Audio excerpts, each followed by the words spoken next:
Hi, it's Tony Joe from Remax Camosun here in Victoria, British Columbia. This is our weekly sales stats summary. Right now it is July the 16th, so we're halfway through the month of July. Today's report actually we're doing right here on the Oak Bay Avenue, which is probably the most beautiful place to be on a glorious day like this. I just want to point out some of the areas here down the street looking towards Monterey, for instance, and on the other side of the street, just a lot of great shopping. This is our office right here as well, so I don't know if I've ever shown this on video, but of course we've got all of our office's properties here up on the window, including on a video display that runs 24/7. Anyways, enough of that. Let's just talk about the numbers. Right now we're at 258 sales for the month, and that's looking great because July of 2011 ended up with 523.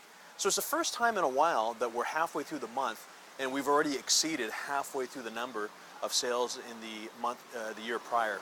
So that's going great. We have 606 new listings for the month versus 1,374 where July 2011 ended up. And we're currently at 4,863 listings total versus 5,094. So what does all of this mean right now? Well, first of all, we've been telling people that the traffic patterns remain very low. So if you're a property seller and you have your property in the market right now, it is not a surprise that you may not have had a showing for a week, 2 weeks.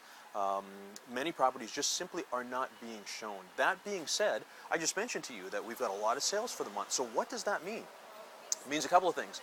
First of all, there's a lot of properties that are selling that are in the single family price range. The hot spot right now remains that sort of $450,000 to $700,000 price range. Other areas are very quiet. Other market areas are very quiet as well too. So going back to traffic, we've heard a lot of stories, and even we ourselves have seen offers on properties that hadn't been shown for some time. So whereas before we were used to having 3, 5, 10 showings a week and then having an offer 3 weeks down the road, now we're still having that offer 3 weeks down the road, but only after 2 or 3 showings. Very strange. So I guess what I'm trying to say to you is don't panic if the property is not having massive showings. The other thing that I want to share with you today is a little discussion about market timing. Now is a great time, by the way, if you are thinking of making a move and if you're thinking of buying. There's a lot of inventory out there right now that is fairly priced and actually has the benefit of having sellers who would really like to sell. They're in a position where they'd like to buy another property and they are looking forward to seeing your fair offer.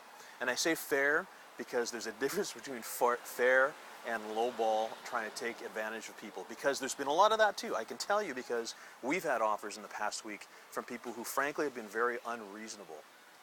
Anyways, again, good time to buy. Probably a good time for you to buy now instead of waiting until the fall or winter. If you're curious why, just have a look at my video on YouTube, which is market timing.